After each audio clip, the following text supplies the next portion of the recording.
আমদানি রপ্তানি শুল্কটা করা আদায় করা, কাস্টমসের কাজ। সংগ্রহ আমদানি, করা, শুল্ক সংগ্রহ করা। হুম। হ্যাঁ হ্যাঁ, আমদানি রপ্তানি করা তো কাস্টমসের কাজ না, আমদানি রপ্তানি করা হচ্ছে যে আপনার ফ্যাক্টরির কাজ। কাস্টমস এর শুল্ক কাজ খালি মুক্ত মানে শুল্কটা আদায় সুযোগ করা, হ্যাঁ, ভ্যাট তৈরি করা, ট্যাক্স ওইগুলো আর কি। শুল্ক। সুযোগ তৈরি করে প্রতিষ্ঠানকে, লাইসেন্স দেয় কাস্টমস। আবার ওই লাইসেন্সের হ্যালো। এগেনস্টে আপনি আমদানি রপ্তানি যে করতেছেন সেই আমদানি রপ্তানির উপরে আপনি মানে সঠিকভাবে তাদের যে রুলস রেগুলেশন, হ্যাঁ, এর ভিতর আপনি আমদানি রপ্তানি করতেছেন কিনা ওইগুলো তদারকি করা হচ্ছে কাস্টমসের কাজ। আপনি কোনো ফাঁকি দিচ্ছেন কিনা, হুম, মিস ইউজ হুম, করতেছেন কিনা। হুম। জি।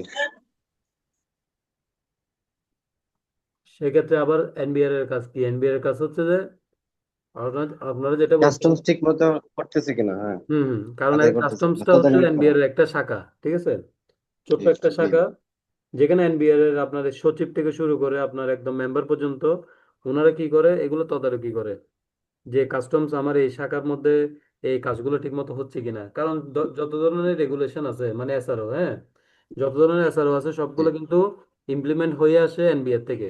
কাস্টমস এর কিন্তু কোনো ক্ষমতা নাই কোনো এসআরও ক্রিয়েট করার জন্য। এসআরও গুলো ক্রিয়েট করে দেয় কে, দেয় এনবিআর দেয়। ওই এনবিআর এর এসআরওর এগেনস্টে চলে কারা, কাস্টমসে। এনবিআর রুলস করে দেয়, সেই রুলস মোতাবেক কাস্টমসে চলে, বন্ডে চলে, ওদের রুলস মোতাবেক ফ্যাক্টরি চলে। তাহলে মূল জি, সবকিছু করতে আসে এনবিআর, মানে এনবিআর চেয়ারম্যান থেকে যে এসআরও গুলো আসে, সাপ্লিমেন্টারি রেগুলেশন অর্ডার, ওই রেগুলেশন অর্ডার গুলা আপনার কারা পালন, কারা কারা দেয়, এনবিআর এর চেয়ারম্যান প্রদত্ত, ওখান থেকে আসে, এসে দেন কাস্টমস এগুলো ফলো আপ করে। কাস্টমস বন্ডে যে ফলো আপ গুলো করে ওগুলো আবার আমরা ফ্যাক্টরিরা ফলো আপ করি। এইভাবেই চেনটা কিন্তু কি তৈরি করা, ঠিক আছে। তাইলে আমাদের যেহেতু আমরা ফার্স্টে বন্ডের কাজ শিখবো, তো মানে আমার আপনাদের উদ্দেশ্য যেহেতু বন্ডের কাজ শেখা, সেক্ষেত্রে আপনার থেকে আগে কাস্টমসটা ক্লিয়ার করতে হবে, মানে কাস্টমস সম্পর্কে জানতে হবে। দেন কাস্টমসের যে কার্যক্রমতা মানে কাজকর্ম আছে এগুলো জানতে হবে। দেন আপনি আস্তে আস্তে আমরা এগাবো আর কি, হ্যাঁ। তো প্রথমে কাস্টমসের যদি আমি কাজ ধরি, তাইলে আমরা প্রথমেই আমরা বলতে পারি যে আমরা যখন একটা ফ্যাক্টরিতে একদম মূল মূল মূল জায়গায় চলে আসি, একটা ফ্যাক্টরি সে কি করে, সে প্রথমে তার বায়ারের সাথে কমিউনিকেশন করে। ধরেন সাপোজ বাংলাদেশ থেকে আমেরিকাতে আমি একটা পণ্য পাঠাবো, তা যদি আমার ফ্যাক্টরি না থাকি তাহলে কাস্টম থাকবে না, আর যদি ফ্যাক্টরি না থাকি তাহলে বন্ড থাকবে না, আর যদি কাস্টম বন্ডের কোনো কাজই না থাকে এনবিআরও থাকবে না, ঠিক আছে। সবকিছু শুরু কোথায়, জি। একটা ফ্যাক্টরির মানে একটা বায়ারের সাথে মূল একটা জায়গায় ক্রেতার সাথে, ফ্যাক্টরি।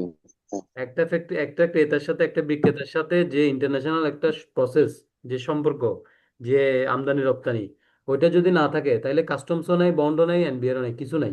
কারণ কোনো রাজস্ব কোনো আয় আসবে না, কোনো আমদানি রপ্তানি হবে না, সবকিছুই মোটামুটি অফ, হ্যাঁ। তাহলে আমি একদম গোড়া থেকে শুরু করি।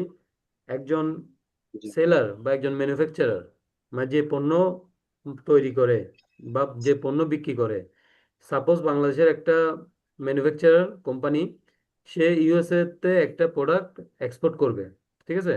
তাহলে এক্সপোর্ট করতে গেলে হুম, তার থেকে প্রথমে কি করতে হবে, আপনার তার একটা এক্সপোর্টের সার্টিফিকেট নেওয়া লাগবে। তারপর আপনার সে যদি ব্যবসা হয় তাহলে ব্যবসা থেকে একটা পারমিশন নিতে, ব্যবসা সার্টিফিকেট লাগবে। দেন মানে ব্যবসার রেজিস্ট্রেশন লাগবে।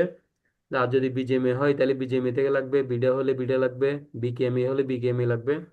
ওভারঅল যে যেখান প্রত্যেকটা থেকে, কি স্টেপ বাই স্টেপ আলাদা তাদের, মানে আন্ডারে থাকে তো, একটা এক জি একটা জি এক জি এক জি জি, আন্ডারে। আপনারা তো সবগুলো একসাথে দেখেন কিন্তু আবার এদের মধ্যে সবকিছু ভাগ আছে।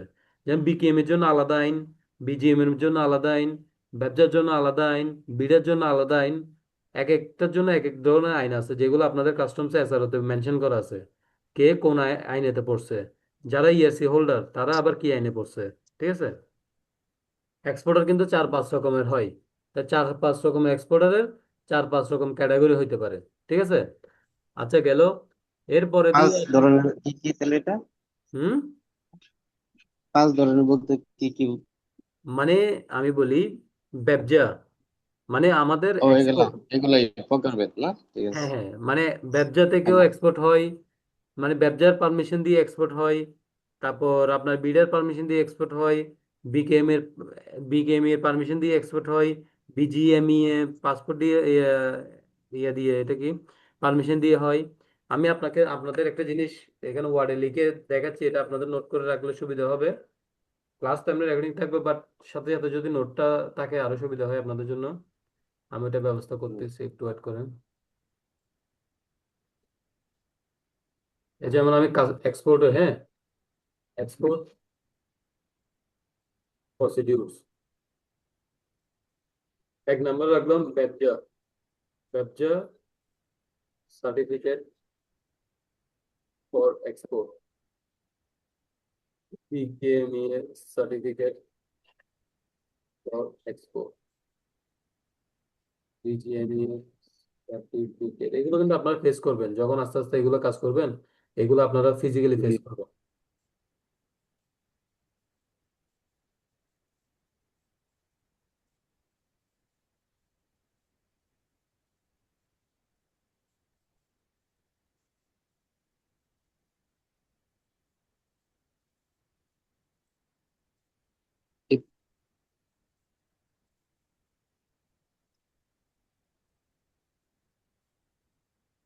এই তো 5 ধরনের পারমিশন থেকে আমরা এক্সপোর্ট করে থাকি মূলত, মানে এই পাঁচটার বাইরে কিছু জানো না? পাঁচটার মধ্যে হ্যাঁ হ্যাঁ, এই পাঁচটাই মূলত বাংলাদেশের মধ্যে এই পাঁচটা দিয়ে ইম্পোর্ট এক্সপোর্ট প্রসেসের হয়। Procedure.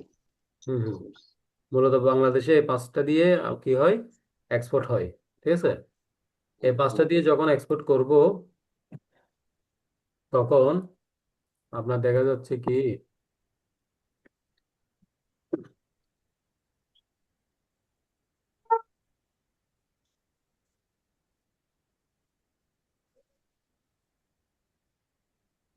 Export permission from above, এই অ্যাবভ সংস্থাগুলো থেকে আমরা কি করব, এক্সপোর্টের পারমিশন নিব। দেন আমরা এক্সপোর্টের পারমিশন নেওয়ার পর আমরা কি কি ডকুমেন্টেশন করব, এক্সপোর্ট করব, সরি, ইনভয়েস করব, প্যাকিং লিস্ট করব, ডিএক্সপি করব, এটা হচ্ছে ব্যাংক থেকে ডিএক্সপি করব, তারপর সেলস কন্ট্রাক্ট বা এলসি করব, বিল of entry, bill of entry বা শিপিং বিল, বা শিপিং বিল বা বিল অফ এন্ট্রি, এটা হচ্ছে কাস্টমসের, এটা হচ্ছে কাস্টমসের পার্ট, কাস্টমস পার্ট, হ্যাঁ। বিল অফ এন্ট্রি করবো, দেন বিএল করব। এটার পর আমরা এই পুরোপুরি একটা শিপমেন্ট করে ফেলতে পারবো। এই উপরে যে কোনো একটা পারমিশন, এক্সপোর্ট পারমিশন ফ্রম ইয়াব মানে অ্যাবভ, নিচে 6টা জিনিস লাগবে না? মানে এইখান থেকে যে কোনো একটার মাধ্যমে আমি এক্সপোর্ট করবো, ঠিক আছে। ধরুন আমি বিকেএম হুম এর মাধ্যমে করব বা বিজিএম এর মাধ্যমে করবো বা বিডে, আপনাদের কাছে যখন ফাইল আসবে তখন দেখবেন ব্যবসার ফাইল, বিজিএম এর ফাইল, বিকেএম এর ফাইল, বিডের ফাইল, ঠিক আছে। যে হুম। ফ্যাক্টরি আসে এটা কোন কোন কোন সংস্থার আন্ডারে আছে ওই ফাইলটা সে নিয়ে আসবে। তখন আপনারা বুঝতে পারবেন যে ব্যবসা হচ্ছে ওইটা ব্যবসার ফ্যাক্টরি, বিজিএম এ হলে ও আচ্ছা এটা বিজিএম এর ফ্যাক্টরি, ঠিক আছে। তো ওই হুম। এখান থেকে যে কোনো একটা পারমিশন নিয়ে সে কি করতে হবে, এই ডকুমেন্টেশন গুলো দিয়ে করে, এই 6টা ডকুমেন্ট দিতে হ্যাঁ, হবে? এছাড়া আরো ডকুমেন্টেশন বেশি করে আছে document? সে এক্সপোর্ট করবে। যখন আপনি বন্ডে অডিট করবেন, হ্যাঁ, কাস্টম অডিট করবেন, তখন কিন্তু ওই অডিটে প্রত্যেকটা শিপমেন্টের জন্য এই ডকুমেন্টগুলো আপনি তদারকি করতে হবে। যখন আপনি একটা ফাইল হুম ধরবেন, হ্যাঁ, একটা এক্সপোর্ট ধরবেন, ওই এক্সপোর্টে আপনি ইনভয়েসটা দেখবেন, প্যাকিং লিস্ট দেখবেন, ইএক্সপি দেখবেন, সেলস কন্ট্রাক্ট বা এলসি দেখবেন, বিল অফ এন্ট্রি দেখবেন, কাস্টমসের যে বিল অফ এন্ট্রি, হ্যাঁ, তারপর তাদের বিএল দেখবেন, যে এক্সপোর্ট করছে তার বিএল, তারপর পিআরসি দেখবেন। পিআরসি মানে হচ্ছে যে পেমেন্ট চলে আসলে যে সার্টিফিকেটটা দেয়, প্রসিড রিয়েলাইজেশন সার্টিফিকেট ব্যাংক থেকে, মানে আপনার যে পেমেন্টটা চলে আসছে ওই পেমেন্টের হিস্টরি, মানে প্রমাণ আর কি, ওই পিআরসিটা দেখবেন। ওই তাইলে একটা শিপমেন্ট আমার, ধরুন এটা ইনভয়েস নাম্বার কত, ইনভয়েস নাম্বার হচ্ছে 4, এই 4 নাম্বার ইনভয়েসের ফুল ফাইল আপনার হাতে রেডি কাস্টমস অডিটের জন্য, ঠিক আছে। ওই একটা এই ইনভয়েস ধরে আপনি এই ডকুমেন্টগুলো চেক করে সবকিছু ওভারঅল ঠিক থাকলেই তো তাকে আপনি কি এই পাস দিবেন, ঠিক আছে। আপনার দেখা যাচ্ছে একটা ফ্যাক্টরি 200টা 500টা 1000টা ডকুমেন্ট আছে, তো একটা ডকুমেন্ট চেক করা যে কথা, 1000টা ডকুমেন্ট চেক করা একই কথা, ঠিক না। তা আপনি যদি একটা ডকুমেন্ট চেক করতে পারেন এই ডকুমেন্টেশন গুলো দিয়ে, তাহলে আপনি 10টা ফাইল চেক করতে পারবেন, 100টা ফাইল চেক করতে পারবেন। তখন এখানের মধ্যে আপনি চেক করবেন কি, যেমন ইনভয়েসে চেক করে দেখবেন যে বায়ারের অ্যাড্রেস ঠিক আছে কিনা, তারপর আপনার এই যে সেলার, যে ম্যানুফ্যাকচারার তার অ্যাড্রেস ঠিক আছে কিনা, আবার তার এই দুইটা অ্যাড্রেসের সাথে ব্যাংকের সাথে তার সেলস কন্ট্যাক্ট এলসি নাম্বারের সাথে মিল আছে কিনা, বিল অফ এন্ট্রিতে sales contact number, invoice number, তারপর আপনার এই যে ইএক্সপি নাম্বার, হ্যাঁ, বিএল নাম্বার এগুলো ঠিক আছে কিনা, নাকি এটা fake bill of entry. Fake bill of entry বুঝতে গেলে আপনার কি করতে হবে, উপরে এই যেগুলো আছে সবগুলো আপনার থেকে জানতে হবে। এগুলো না জানলে কিন্তু আপনি বিল অফ এন্ট্রি চেক করতে পারবেন না। ঠিক আছে। তো এগুলো প্রথমে ওই জন্য আমি আপনাকে ফার্স্টে বলছিলাম যে আপনি যদি একদম পুঙ্খানুপুঙ্খানু শিখতে চান তাহলে আপনার থেকে ফুল কোর্সটা করা লাগবে, কারণ ফুল কোর্সটা করলে আপনি ইনভয়েসটা জানতেন, প্যাকিং লিস্টে জানতেন। এখন যেহেতু আপনার সময় কম, আপনি বলছেন সময় কম, আপনি কি জাস্ট কোনো রকম এটা রেডি করা দরকার, ওই জন্য আমি বলছি আচ্ছা ঠিক আছে, হ্যাঁ হ্যাঁ, আমি কোনো রকম ওগুলো এটা পরে রেডি করে একটু দিই। যদি মানে সময় যেহেতু কম, হ্যাঁ, পরবর্তীতে দেখা হুম। যাবে যে কি আস্তে আস্তে এগুলো শিখতে পারবেন, আমি তো আছি, কোথাও যাচ্ছি না। ঠিক আছে, ওইটা সমস্যা হ্যাঁ নেই। আমরা আছেন, সমস্যা নেই, হ্যাঁ আমরাও হ্যাঁ, আছি, আর যদি নাম এটা হয়ে সমস্যা, গেছে বস। আমরা যেহেতু একটা সম্পর্ক হয়েছে, এটা আশা করি ইনশাল্লাহ আজীবন হুম থাকবে। হুম ঠিক আছে। তো হুম এটা আপনার এই ডকুমেন্টেশন গুলো যখন আপনি সবগুলো ওয়ান বাই ওয়ান চেক করবেন, বা যখন আপনি কোনো একটা ফাইল নিয়ে বসবেন, আমাকে কল দিলে বা আমাকে হোয়াটসঅ্যাপে ছবি পাঠিয়ে, যেখানে আটকে যাবেন, যেটা না বুঝবেন আমাকে বললে আমি আপনাকে সাথে সাথে জিনিসটা বুঝিয়ে দিব। ঠিক আছে। ধরেন আপনি একটা ডকুমেন্ট নিয়ে হুম। বসছেন, যে এটা আমি বুঝতেছি না, এটা ইনভয়েসটা সেলস এই বিল অফ এন্ট্রির সাথে আমি কোথায় বুঝবো যে এটা অরিজিনাল নাকি, এই বিল অফ এন্ট্রিতে যে ডাটাটা আছে ওই ডাটাটা তো আমি এক্সপির সাথে এখানে মিল পাচ্ছি না, বা ইনভয়েসের সাথে মিল পাচ্ছি না, বা বায়ারের সাথে বায়ারের অ্যাড্রেস মিল পাচ্ছি না আমি বিল অফ এন্ট্রিতে। কারণ আপনার কাজ হচ্ছে মূলত বিল অফ এন্ট্রি, যেহেতু কাস্টমস এর মেন কাগজ হচ্ছে এটা। ঠিক আছে। এটার উপর বস বেস করে অডিট রেকর্ডিং হবে কি কাস্টমার। করতেছেন বস? হ্যাঁ হ্যাঁ, আচ্ছা যে আচ্ছা। করতেছি। কাস্টমস এর মেন কাজ হচ্ছে যে কি, বিল অফ এন্ট্রি চেক করা। বিল অফ এন্ট্রির সাথে সে চেক করবে আনুষঙ্গিক ডকুমেন্ট গুলা। বিল অফ এন্ট্রিতে যে ডাটাগুলো থাকবে সেগুলো নিবে কোত্থেকে, ইনভয়েস থেকে নিবে, প্যাকিং লিস্ট থেকে নিবে, এক্সপি থেকে নিবে, সেলস কন্ট্রাক্ট এলসি থেকে নিবে, বিএল থেকে নিবে। এই ওভারঅল সবগুলো ডাটা থেকে যে ডাটাগুলো পাবে সেগুলো সবগুলো একসাথে জড়িত হবে কোথায়, বিল অফ এন্ট্রিতে। ওই বিল অফ এন্ট্রিতে চেক করবে কে, কাস্টমস এবং বন্ডে, কাস্টম অডিট করার সময় বা বন্ড অডিট করার হুম, সময়। বুঝতে পারছেন? তাহলে আপনার মেন জি। উদ্দেশ্য থাকতে হবে কি, আমার bill of entry, bill of entry bill আমার। Of entry. হ্যাঁ, বিল অফ এই এন্ট্রিটা বিল সবার অফ এন্ট্রি চেক দিতে গেলে আমার উপরের বিষয়গুলো দেখতে হবে সব। হ্যাঁ হ্যাঁ, সবগুলো দেখতে হবে, কারণ সবকিছু থেকে ডাটাগুলো একসাথে এসে জড়িত হয় কোথায়, বিল অফ এন্ট্রির মধ্যে, মানে শিপিং বিলের মধ্যে। হুম। Bill of bill of entry আবার দুই রকম হয়, একটা হচ্ছে বিল অফ এক্সপোর্ট, মানে এক্সপোর্টের জন্য হয় যে বিল অফ এক্সপোর্ট। এক্সপোর্টের ক্ষেত্রে ইম্পোর্টের ক্ষেত্রে আলাদা। হ্যাঁ, এক্সপোর্টের ক্ষেত্রে হয় যে কি, বি, একটু বুঝে দিই, এক্সপোর্টের ক্ষেত্রে হবে যে বিল অফ এক্সপোর্ট, আর ইম্পোর্টের ক্ষেত্রে হবে যে বিল অফ ইম্পোর্ট। হ্যাঁ। আর বিল অফ এন্ট্রির উপরে থাকতো দেখা একটা কোড আছে, এটা দেখলে বুঝবেন, বিই, মানে sorry, EX. Bill of entry EX দেখলে মনে করবেন যে এক্সপোর্ট এক্সপোর্ট, আর আইএম দেখলে মনে এক্সপোর্ট করবেন যে ইম্পোর্ট। এটা হচ্ছে বিল অফ এন্ট্রির উপরে ইম্পোর্ট। যে কোডটা থাকবে। হ্যাঁ, বিল অফ এন্ট্রির উপরে এক নাম্বার করে দেখবেন ইএক্স লেখা থাকে, মনে মনে করবেন যে এটা এক্সপোর্টের বিল অফ এন্ট্রি। আইএম লেখা থাকলে মনে করবেন যে এটা ইম্পোর্টের বিল অফ এন্ট্রি। ঠিক আছে। এটা জাস্ট কি বুঝে। এক বিল অফ এন্ট্রিতে একসাথে লেখা থাকে, মানে এক্সপোর্ট ইম্পোর্ট নাম্বারটা যেটা পাশাপাশি? যেটা এক্সপোর্টের বিল অফ এন্ট্রি। আপনার কাছে কি রিলেভেন্টের ওই পেজ গুলি নাই? তবে মানে কোথায় থাকে, কোন ইয়েটা সেটা বিল অফ দেখার এন্ট্রি তো জন্য। আমার কাছে আছে, কিন্তু আসলে রেকর্ডিং হ্যাঁ, ক্লাসে বিল অফ এন্ট্রি শো করা উচিত না, যেহেতু অন্য ফ্যাক্টরি।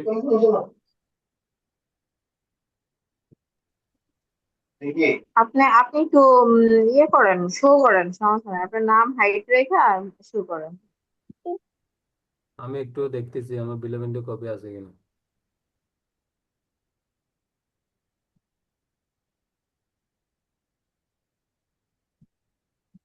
আমি একটা দেখাচ্ছি, এক্সপোর্টের একটা বিল অফ এন্ট্রি দেখাই। ঠিক আছে। বসের সাউন্ডটা ক্লিয়ার আসতেছে না বস।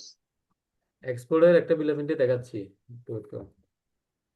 হ্যাঁ, আর যদি আপনার এমনিতে ধরেন যে অন্য ডকুমেন্টস দেখালে প্রবলেম হয়, সেক্ষেত্রে আমার একটা লিস্ট দেন যে এই ডকুমেন্টস গুলি আমার আপনাকে দেখালে ভালো হয়, তাহলে ওই ডকুমেন্টস এর ছবিগুলি আমি আপনাকে দিব না, তাহলে হয়তো বা মানে সিকিউরিটি যদি কোনো প্রবলেম হয় হুম, সেক্ষেত্রে আমি আপনাকে প্রোভাইড করবো।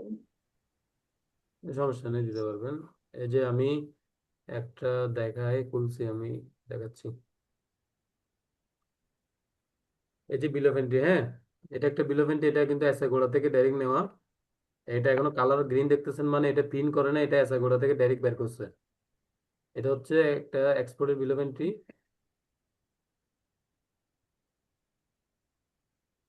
এই যে এখানে এক নাম্বার করে দেখেন এখানে, এই যে এক নাম্বার ডিক্লারেশন। ঠিক আছে। ডিক্লারেশন দেখছেন, এক নাম্বার,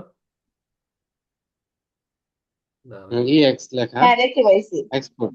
এই যে ডিক্লারেশন এক নাম্বার করে, বিল ডিক্লারেশন। অফ এন্ট্রি হাতে নিয়ে আপনি যখন 1 নাম্বার করে ইএক্স দেখবেন মনে করবেন যে এটা এক্সপোর্টেবল ইভেন্টটি, আর যদি এখানে আইএম দেখেন মনে করবেন যে এটা ইম্পোর্টেবল ইভেন্টটি। ঠিক আছে? ইভেন্টটি কিভাবে চিনবেন?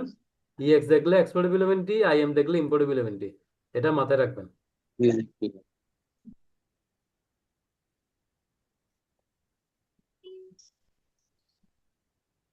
আর এখানে পাশে কাস্টম কোডটাকে, যেমন এটা হচ্ছে Chattogram EPZ, Chattogram export processing জুনের 303 কোড আপনাদের কোড আছে, দেখবেন হ্যাঁ, 301 কোড হচ্ছে কাস্টম হাউসের। আমি চেঞ্জ হয়েছে রিসেন্ট। যেমন ঢাকা কাস্টমস এর কোড আছে, ঢাকা ইপিজেড এর কোড আছে, মানে যে যে কাস্টমস এর বিল অফ এন্টিটিতে আপনি করবেন, মানে এই বিল অফ এন্টিটিতে যে কাস্টমস এর এগেনস্টে করবেন ওই কাস্টমস এর কোড থাকবে, প্রত্যেকটা কাস্টমস এর জন্য আলাদা আলাদা কোড আছে।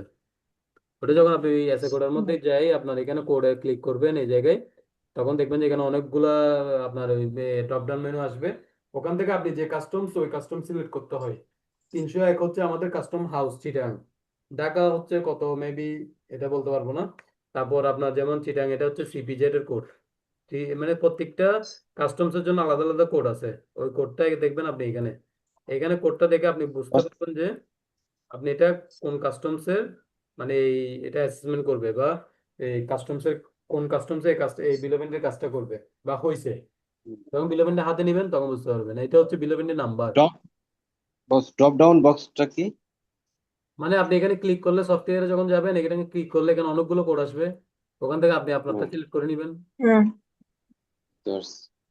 সি নাম্বার হচ্ছে যে এটা মানে বিলোভেন্টের নাম্বার, এটা হচ্ছে বিলোভেন্টের নাম্বার, এটা হচ্ছে বিলোভেন্টের ডেট। ঠিক আছে? জি। বাকিগুলো আমরা আস্তে আস্তে শিখবো।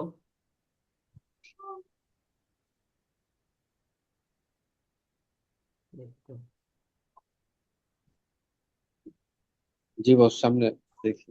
হুম। তো এটা হচ্ছে মূলত বিলেভেন্ডে। হ্যাঁ, তাহলে কাস্টমস এর কাজ কি? হুম। কাস্টমস এর কাজ হচ্ছে আমরা আমাদের এই সব কিছু ডকুমেন্ট নিয়ে যখন কাস্টমস আমি দিব, দেন কাস্টম আমাকে অ্যাসেসমেন্ট করবে, অ্যাসেসমেন্ট করে সে আমাকে পারমিশন দিবে মালটা এক্সপোর্ট করার জন্য। তারপর আমার পণ্যটা এক্সপোর্ট হয়ে যাবে। ইম্পোর্টের ক্ষেত্রে কি হবে? আমার পণ্যটা বন্দরে আসবে, বন্দরে আসার পর সেম আমি ওই ডকুমেন্টেশন সবকিছু এই সেম ডকুমেন্টেশন এগুলো নিয়ে কাস্টমসে যাব যে এটা আমার ইম্পোর্ট আসছে, এই বিল অফ এন্ট্রি এটা এটা এটা, কাস্টম ওভারঅল করে ওই যে আপনার যে বন্দরে মালটা নামবে ওখানে এক্সামিন করবে। এক্সামিন করার পর মানে মালটা দেখবে ঠিক আছে কিনা, ডকুমেন্টের সাথে মিল আছে কিনা, থাকলে সে ওখান থেকে মালটা ক্লিয়ারেন্স দিয়ে দিবে কন্টেনার ছুটে। আপনার কন্টেনারটা যে জায়গায়, মানে ধরেন ঢাকা হলে ঢাকা, চিটাং হলে চিটাং, যেখানে যাওয়ার কন্টেনার ওখানে চলে যাবে বন্দর থেকে। ঠিক আছে? এটা হচ্ছে ইম্পোর্ট। তো ওভারঅল এক্সপোর্ট এবং ইম্পোর্টের কার্যক্রম এভাবেই কাস্টম পরিচালনা করে। ঠিক আছে? পরিচালনা করে ফেলছে জি এখন শেষ, তার মানে ওইটা নয় পরিচালনা করে ফেলছে শেষ, এটা না। পরিচালনা করার পর এখন আপনার রেকর্ড হয়ে যাচ্ছে না? আপনি 1 নাম্বার রেকর্ডের মধ্যে সি নাম্বার এটা, এই সি নাম্বারে কি এক্সপোর্ট করছেন, 2 নাম্বারে এটা এক্সপোর্ট করছেন, 3 নাম্বারে এটা এক্সপোর্ট করছেন, 4 নাম্বার, এগুলো হচ্ছে বিল অফ এন্ট্রি নাম্বার। হ্যাঁ, 5 নাম্বার এটা, জি 6 নাম্বার এটা, 7 নাম্বার এটা, 8 নাম্বার, এভাবে ধরেন 11টা এক্সপোর্ট করছেন। সেম একইভাবে আপনি 1 নাম্বারে আবার ইম্পোর্ট করছেন, 2 নাম্বারে ইম্পোর্ট করছেন, 3 নাম্বারে, এভাবে ইম্পোর্ট করে গেলেন। ঠিক আছে? ওই এক্সপোর্টের এবং ইম্পোর্টের যে সি নাম্বার গুলো পড়ছে পুরা 1 বছরে, ঠিক আছে, জুন টু জুন। হুম। জুন মাস থেকে জুন 2025 থেকে, জুন 2025 থেকে জুন 2026 পর্যন্ত, মানে ফিসকাল ইয়ার পর্যন্ত আপনি যা এক্সপোর্ট ইম্পোর্ট করছেন প্রত্যেকটা সি নাম্বার নিয়ে, প্রত্যেকটা ডকুমেন্টেশন নিয়ে, দেন সে বন্ড আপনার এই যে কাস্টমস অডিট সম্পন্ন করবে। বুঝতে পারছেন? জি। এই এটা আবার আবার একটু রিপিট করবেন? এই কথা বুঝি নাই। বুঝতে পারেন, মানে এই বিষয়টা আবার একটু রিপিট করবেন? আপনি জুন টু জুন, মানে আপনি জুন 2025 থেকে জুন 2026 পর্যন্ত যা এক্সপোর্ট যা ইম্পোর্ট করছেন, হ্যাঁ, হুম। ওইটার উপর বেস করে কাস্টমস অডিট সম্পন্ন করতে হয় আর কি। মানে কাস্টম অডিট কিভাবে সম্পন্ন করে, এই জুন, জুন টু জুন যা এক্সপোর্ট ইম্পোর্ট করছেন, এক্সপোর্ট ইম্পোর্ট কিভাবে করছেন ওটা তো বুঝে দিলাম। যা এক্সপোর্ট ইম্পোর্ট করছেন ওই ওই বিল অফ এন্ট্রি গুলা নিয়ে যে মানে কাজটা সম্পন্ন করা হয় তাকে কাস্টমস অডিট বলা হয় আর কি। মানে কাস্টমস অডিট করবে যে 1 বছরে যা এক্সপোর্ট করছেন তা আসলে সঠিকভাবে ইউজ হয়েছে কিনা, আর যা ইম্পোর্ট করছেন তা সঠিকভাবে ইউজ হয়েছে কিনা। এখন এর ভিতরে আবার আছে যে কি আপনার ওই যে আপনি যে পণ্যগুলো আনছেন সেগুলো আবার চেকিং এর একটা ব্যাপার আছে না? আপনি কিভাবে চেক করবেন? আমি আপনাকে বলছি যে আমি 10টা মাল এক্সপোর্ট করছি। ওই 10টা মাল এক্সপোর্ট করার পরে আমার ওই 10টা মাল কোথায় গেছে? ওই 10টা মাল কি আদৌ আমি এই মানে এক্সপোর্ট করছি নাকি ইম্পোর্ট করে মালগুলো বাইরে বিক্রি করে দিছি? ওইগুলো তদারকি করতে হবে না? ওগুলো তদারকি করতে না পারলে তো আপনি আর অডিট অডিট যে পাশ করবেন, আপনার আপনার ওইটা তো প্রশ্নবিদ্ধ হয়ে যাবে। বা আপনার এটার জন্য আপনাকে অনেক বড় শাস্তিও হইতে পারে যদি আপনি এই জিনিসটা ভুল করেন। সে দেখা যাচ্ছে পরে দিয়ে তারা এই ইনভেস্টিগেশন করতে গিয়ে ধরা বলছে যে এই মালগুলো আসলে এক্সপোর্ট হয় নাই। এটা ইম্পোর্ট করে মাল আনছে ফ্রিতে, মালগুলো রেখে দিয়েছে বাট এক্সপোর্ট করে নাই, বাইরে মার্কেটে বিক্রি করে দিয়েছে। তাহলে কিন্তু আপনি আপনি মানে আপনার অনেক বড় একটা সমস্যা হয়ে যেতে পারে। ক্ষতিপূরণ দিতে হবে, হ্যাঁ। ক্ষতিপূরণ দিতেও হতে পারে, জেল জরিমানা আছে, জরিমানা, পেনাল্টি আছে, কত লাইসেন্স কিছু আছে। বাতিল হতে পারে। হুম। হুম। সেজন্য ওই জিনিসটা খুব দরকার যে আমি যে যে একজন যে আমাকে 10টা জিনিসের দিল, সার্টিফাই দিল, হ্যাঁ। তাহলে এই যে আমরা এখানে আছে না কাস্টমস অডিট, এই যে কাস্টম অডিট এখানে জি। অডিট ফাইন্ডিং, এখানের মধ্যে এই জিনিসগুলো আমরা শিখবো, হ্যাঁ। কিভাবে কি কি ফাইন্ডিং করতে হয়। আমরা আগে শিখবো যে ডকুমেন্টেশন গুলা। যখন এখন কাস্টম এবং MBA কাজগুলো শিখতেছি, পরে আমরা মডিউল 2-তে যখন যাব, ক্লাস 2 সেকেন্ড ক্লাসে, তখন ইম্পোর্ট এবং এক্সপোর্টের ডকুমেন্টেশন গুলো পুঙ্খানুপুঙ্খানু ভাবে আমরা জানবো। যে একটা ইনভয়েস ওটা চিনার উপায় কি, ওখানে কোনো ডুপ্লিকেসি থাকলে আমি কিভাবে ধরতে পারবো। একটা বিল অফ এন্ট্রির সাথে ইনভয়েসের সাথে কোন জায়গায় আমি ম্যাচিং করাবো। যেমন এই বিল অফ এন্ট্রিতে ইনভয়েসে কোন ডাটাগুলো আসছে, কেমনে সত্যতা যাচাই করব যে ইনভয়েসটা ঠিক আছে কিনা। দেন সে প্রোডাক্টটা যে মানে এক্সপোর্ট করে আনছে, আনার পরে যে ইম্পোর্ট করে প্রথমে যে প্রোডাক্টটা আনছে র মেটেরিয়াল, ওই র মেটেরিয়াল আবার এই এক্সপোর্ট ইউজ করছে কিনা, সেটাও আমাদের ফাইন্ডিং করতে হবে। নাকি সে বাইরের মার্কেটে বিক্রি করে দিচ্ছে, তাহলে তার কিভাবে আমি তার রেজিস্টার ধরে তার এই যে শ্যাডো বন্ড আছে, আমাদের কাস্টমসের বন্ড আছে, ওই বন্ডের সাথে মিল রেখে কিভাবে আমি যাচাই করব যে সে যা ইম্পোর্ট করছে তা এক্সপোর্ট করছে, ওইটা কতটা সত্য, সেটা আমরা ফাইন্ডিং করব। ফাইন্ডিং কতগুলো পয়েন্ট আছে, আমরা পয়েন্টগুলো জানবো তখন, ঠিক আছে? বুঝতে পারছি। জি। তো আজকে ক্লাসে কোনো যদি কোয়েশ্চেন থাকে আমাকে বলতে পারেন। আমার মানে লেকচার শেষ, আপনারা বলতে পারেন। আহ, okay, আজকে কি 1 নম্বর ক্লাস শেষ? জি। হ্যাঁ। আজকে কি তাহলে, আজকে আর ক্লাস করবেন না, মানে 2 নম্বর না, এতটুকু? একদিনে তো এতগুলো সম্ভব না, আসলে আমার এনার্জি থাকবে না ওরকম। আচ্ছা। বস, শুক্রবার ছাড়া কি ক্লাস করা একটু দ্রুত যদি শেষ করা তার সুযোগ থাকে? দ্রুত তো আসলে আপনাকে বলছিলাম, আমার তো ধরেন 3টা পেজ, বুঝছেন? 3টা পেজ হুম। নিয়ে আমি 3টা পেজ করাই। আমরা ধরেন দেখা যায় যে প্রত্যেক দিনেই ক্লাস থাকে সন্ধ্যার পরে, ঠিক আছে? আচ্ছা। জি। তো আপনাদের জন্য কিন্তু আমি শুক্রবার কিন্তু কোনো ক্লাস করাই না। জাস্ট আপনাদের দুজনের জন্য স্পেশাল একটা বেস করাইছি, আপনি বলছেন, ঠিক আছে? বুঝতে পারছি। জি। আপনার একটা সম্মান প্রদর্শন করলাম আর কি। নাহলে শুক্রবারে ধরেন সবার একটা ফ্রি টাইম থাকে, আমি ধরেন পুরো সপ্তাহে ক্লাস করাই। এখন আপনি যদি চান যে মানে কি আর্লি শেষ করে ফেলতে, আপনাদের সপ্তাহে দেখা যাচ্ছে কি মানে 2-3টা ক্লাস 2টা ক্লাস। হলেও জি, জি। কি করা যায়, তাইলে আপনাকে তো বলছিলাম আপনি যদি এটা করে ফেলেন তাহলে আমি ওভাবে একটা প্ল্যান সাজাই, আপনাদের 1 মাসের ভিতরে শেষ করে দেওয়ার চেষ্টা করবো ইনশাল্লাহ। 1 মাসের মধ্যে শেষ করলেন, পরের মাসে একটু রিভিশন দিলাম আর কি। জি জি, দুই সমস্যা নেই। তিনটা ক্লাস হুম হুম। মানে বুঝতে পারছি। ঠিক আছে, একটু পরামর্শ করে আমরা আপনাকে পরে জি জি, এটা আপনি আমার জানাচ্ছি। সাথে পার্সোনালি একটু কথা বলিয়েন, হুম। হুম। এখন এখন না বলি, ঠিক হ্যাঁ। আছে। হ্যাঁ, বুঝতে পারছি। জি। হ্যাঁ। তাহলে আশা করি আমি রেকর্ডিংটা পাঠিয়ে দিব। এখানে আসলে করে আপনাদের আর কোনো কিছু জানার নেই, যদিও বা জানার থাকে না বোঝার থাকে তো আমি আছি, আমাকে আপনি কোয়েশ্চেন হুম। করবেন যে কোনো সময় আপনার। বস, এখানে, হ্যাঁ, হ্যাঁ, তাহলে আপনি একটু শর্টকাট একটু টেনে দেন প্রথম ক্লাসটা, মানে 2-1 মিনিটে শোনা যায় আর কি, তারপর এখানে শেষ হচ্ছে করে যে দিতে পারবো। আপনার মানে আমাদের এক্সপোর্ট যে আমরা করি, মানে আমরা কাস্টম, জি। মূলত আগে কাস্টম বলি। কাস্টমস এর কাজ হুম। কি? এই যে আমরা আমরা যে এক্সপোর্টাররা যে এক্সপোর্ট করতেছি, কাস্টমস এর মাধ্যমে তো এক্সপোর্ট করতেছি, ঠিক না? তাহলে জি। আমরা প্রথমে জানতে হবে যে আমরা এক্সপোর্টাররা কিভাবে এক্সপোর্ট করি। তাহলে আমরা যদি এক্সপোর্ট করতে যাই, আমাদের 5টা মাধ্যম প্রয়োজন। 5টা মাধ্যমের মাধ্যমে আমরা এক্সপোর্ট করে থাকি। কি কি?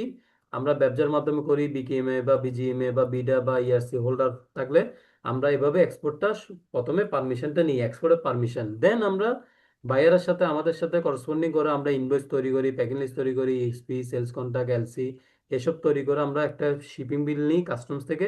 ওই কাস্টমসের বিল অফ এন্ট্রিটা করার পরে ওই সব ডকুমেন্টেশন সহ নিয়ে আমি কি করি, কাস্টমারের কাছে যাই, কাস্টমসে কি করে সবকিছু ওভারঅল চেক করে আমাকে পারমিশন দেওয়ার পর দেন আমি এক্সপোর্ট করতে পারি। এটা হচ্ছে এক্সপোর্টের প্রসিডিউর। ইম্পোর্টের প্রসিডিউর হচ্ছে জি কি, আমার সবগুলোর আমার পণ্য বন্দরে আসার পরে আমাকে মাল খালাসের জন্য বাইয়ারে মানে এই ওখানে যে সাপ্লায়ার, সে আমাকে ইয়ারে বা মেলে ডকুমেন্টগুলো পাঠিয়ে দেয়, এই সেম ডকুমেন্ট। তখন সে আমাকে পাঠিয়ে দিবে ওর ওখান থেকে তো সে কাস্টম ক্লিয়ারেন্স করে এখানে পাঠিয়ে দিছে, ওই ডকুমেন্টগুলো আমাকে দিবে। আমি কি করবো, ওই ডকুমেন্টগুলো আমার কাস্টমসে শো করে বিল অফ এন্ট্রি করে দেন আমি এখান থেকে সেম তখন আমার আবার এখান থেকে ইম্পোর্টের পারমিশনটা নিব। ইম্পোর্টের পারমিশনটা নিয়ে আমি এই ডকুমেন্টগুলো কাস্টমসে জমা দিয়ে আর তারপর আমি কি করব, ওই মালটা খালাসের জন্য আবেদন করব, মানে কাস্টমসে আবেদন করব। বিল অফ এন্ট্রি সহ কাস্টম সবকিছু দেখে শুনে আপনার এক্সামিনেশন করে টোরে সবকিছু করে দেন সে আমাকে এই কাস্টম যদি ক্লিয়ারেন্স দিয়ে দেয় দেন আমি আমার ইম্পোর্টের মালটা বন্দর থেকে খালাস করতে পারবো। তারপর আমি আমার ফ্যাক্টরি প্রেমাইসিসে আনলোড করে আমার পণ্যটা আমি বুঝে নিতে পারবো। এটা হচ্ছে যে কাস্টমসের প্রসেস, এক্সপোর্ট এবং ইম্পোর্ট দুইটাতে। এই দুইটাতে কাস্টমসের হাতটা কি মূলত সেটাই বুঝলাম। মানে এক্সপোর্ট করতে গেলে কাস্টমসের ভূমিকা কি, ইম্পোর্ট করতে গেলে কাস্টমসের ভূমিকা কি। বস, ইনভয়েসের পরে যে এক নাম্বার তো ইনভয়েস, 2 নম্বরে প্যাকিং লিস্ট, 3 নম্বরটা মানে শর্টকাট লেখা, মানে কি ইএক্সপি, ব্যাংক যেটা এক্স ইএক্সপি, ইএক্সপি ইএক্সপি। মানে হচ্ছে ব্যাংকের ইএক্সপি। মানে আমি বলি, আপনি যে আচ্ছা, এক্সপোর্ট করবেন, ইএক্সপি এর কোনো ডকুমেন্টস আপনার কাছে আছে এই মুহূর্তে? যে এটার মধ্যে কি চেকটা করবো, ইএক্সপি মানে, হ্যালো, হুম, এটার কোনো ডকুমেন্টস আপনার কাছে কি এই মুহূর্তে আছে যে দেখানোর জন্য যে এই ইএক্সপি তে এই দেখেন দেখেন জিনিসগুলো ব্যাংক থেকে যে দিছে এগুলা? দেখেন না, দিছি তো আমি। হ্যাঁ হ্যাঁ, এটার মধ্যে মানে কি ইয়ে করতে চেক হবে, দিতে চেক হয়। করতে হবে কোনগুলো? এখানে আপনার অনেক কিছু থাকবে ইএক্সপির মধ্যে। এটা হচ্ছে একটা ইএসপি বাংলাদেশ ব্যাংকের, ঠিক আছে। এটা যে ব্যাংক ব্যাংক অনুযায়ী হুম, লোকাল ব্যাংককে এটা ইএসপি দিবে, কিন্তু এটা বাংলাদেশ ব্যাংকের একটা অংশ। এখানে আপনার এই ব্যাংকের সিল সাইন থাকবে, ফ্যাক্টরি সিল সাইন থাকবে, এখানে কিছু ডাটা থাকবে, যেমন আপনার কান্ট্রি, মানে কোন কান্ট্রি থেকে এ, আমার পেমেন্টটা আসবে, কন্ট্যাক্ট নাম্বার কি, এখানে সেলস কন্ট্যাক্ট নাম্বার থাকে, তারপর কোম্পানি রেজিস্ট্রেশন, ঠিক আছে, আর অনেক ডিটেলস থাকে। এগুলো সবগুলো মিলাই একটা এক্সপি হয়। ওই এক্সপিটাই হচ্ছে আপনার ওই করতে হয় এই জন্য যে আমার পেমেন্টটা যে আসবে, ওই পেমেন্টটার রিস্ক কে নিবে, ব্যাংকে হুম, নিবে। পেমেন্ট না দিলে যেন ব্যাংকে ওই পেমেন্টটা নিয়ে আসতে পারে, সেজন্য মূলত মানে এই ব্যাংক এক্সপিটা হয়। গ্যারান্টি। হ্যাঁ হ্যাঁ হ্যাঁ। হুম। আপনার যদি আমি ব্যাংক যদি এক্সপি না করেন তাহলে আপনাকে তো আপনার ইয়ে দিবে না, মানে কাস্টমসে হ্যাঁ তো হ্যাঁ, আমি পারমিশন দিবে দুই না কোটি আপনাকে। টাকার জিনিস বানায় রাখলাম, পরে ওটা নিলেন না, নিল না। হ্যাঁ, হ্যাঁ, তো আরেক সমস্যা। আপনার ওই এক্সপিটা বাধ্যতামূলক করতে হয় বাংলাদেশ ব্যাংক থেকে। হুম। কারণ আপনার পেমেন্টটা আসছে যে প্রমাণ কি, ব্যাংকে যে আসছে তার প্রমাণ হচ্ছে এক্সপি।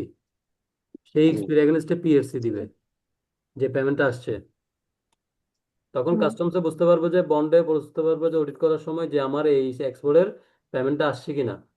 কারণ পেমেন্ট না আসলে তো আপনার তাহলে পেমেন্টটা কোথায় গেছে, এটা নিশ্চয়ই মানি লন্ডারিং বা আপনার পেমেন্টটা কেউ ইয়ে করে ফেলছে, 2 নম্বরই করে খাই ফেলছে। ওই পেমেন্টটা আসছে তার প্রমাণ হচ্ছে কি, এটাই যে বাংলাদেশ ব্যাংকে পেমেন্ট ঢুকছে। এই এক্সপির এগেনস্টে পিএসসি দিবে বাংলাদেশ ব্যাংকে। ওই আগের ট্রেনে একটু যাবেন।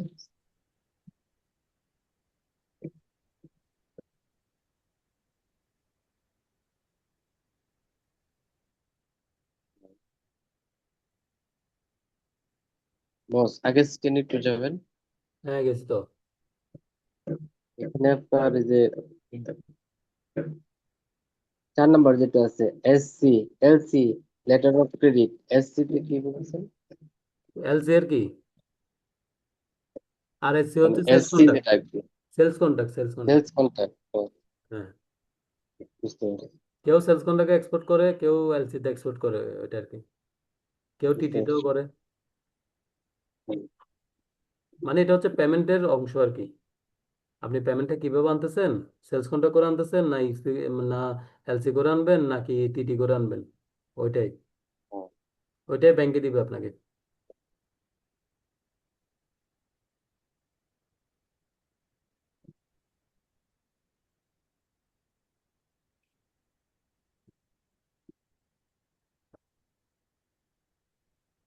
আপনার এই খুঁটিনাটি জিনিসগুলো যদি না জানেন, খুঁটিনাটি না, এগুলো হচ্ছে ইম্পর্টেন্ট জিনিস, এগুলো যদি না জানেন, ডকুমেন্টই হুম, না শিখেন, তাহলে আপনি ধরেন আপনি অডিট করবেন কেমনে? আপনি অডিট করতে গেলে আপনি যদি ডকুমেন্টই না বুঝেন, আপনাকে সব প্রথম প্রশ্ন করবে যে আপনি ডকুমেন্টেই বুঝেন না, আপনি কি অডিট করতে আসছেন করতে গিয়ে? আপনি যে একজনকে মানে সার্চিং করবেন বা আপনি যে একজনকে মানে প্রশ্নবিদ্ধ করবেন, তাহলে আপনার নিজের থেকে তাকে জানতে হবে। এখন আপনি নিজেই জানেন না যে একটা এক্সপোর্ট আসলে কিভাবে হয়, তাহলে কি আপনি অডিট করতে পারবেন? ইম্পসিবল, পারবেন বস না। তাহলে এখান থেকে যে লিস্টটা, যে ইনভয়েস হুম। চেকিং লিস্ট, এগুলা যদি প্রত্যেকটা ডকুমেন্ট একটা একটা মানে চেনার জন্য একটা ট্রিকের মতো দিতেন, তাহলে তো আচ্ছা, ওইটা আমি দিব ব্যবস্থা করে, কারণ এটা অনেক কিছু হ্যাঁ, কারেকশন করার এটার মধ্যে সুবিধা আছে। ধরেন প্রত্যেকটা, হ্যাঁ, পেজের মধ্যে কোন হুম। জিনিসগুলি সব তো আর চেক হয় না, যে জিনিসগুলি মাস্ট চেক হুম। করতেই হবে ওটা একটু মার্ক করে হুম। দিলে হুম। যে হুম। এই এই ইনভয়েসের এই জিনিসগুলি আপনাকে চেক করতে হবে, তাহলে আমাদের জন্য এটা সুবিধা হয় আর কি, আমরা দেখে নিতে পারলাম। আচ্ছা, আমি দিয়ে দিব, আরো দুই আপনার চারটা যখন ব্যবস্থা করতে কাস্টমার হবে একটু। আমার কাছে আসে তখন আমি কাজ করার পাশাপাশি এটা আমি প্র্যাকটিসও করতে পারলাম। ওকে। এইগুলো একটু কষ্ট করে দিয়ে দিলাম। আচ্ছা, হ্যাঁ, thank you. বস তাহলে ইনশাল্লাহ আলহামদুলিল্লাহ ক্লাস, আর কোনো প্রশ্ন নাই মোটামুটি। এটা আবার রিভিশন দিব, আমরা দেখবো ক্লাসটাতে, হুম। লিঙ্ক দিয়ে দিয়েন। হ্যাঁ বস, তো অনেক ধন্যবাদ। আমি অবশ্যই আহ, ঢাকা আসবো, ঢাকা আসলে আপনাদের জি, সাথে দেখা করবো ইনশাল্লাহ। ঠিক আছে, অবশ্যই অবশ্যই। ঠিক আছে বস, ইনশাআল্লাহ। ইনশাল্লাহ দোয়া করবেন, ইনশাল্লাহ বস। অবশ্যই। ঠিক আছে, আসসালামু ঠিক আলাইকুম। আছে, ভালো থাকবেন, ধন্যবাদ। ঠিক আছে, আসসালামু আলাইকুম। আচ্ছা।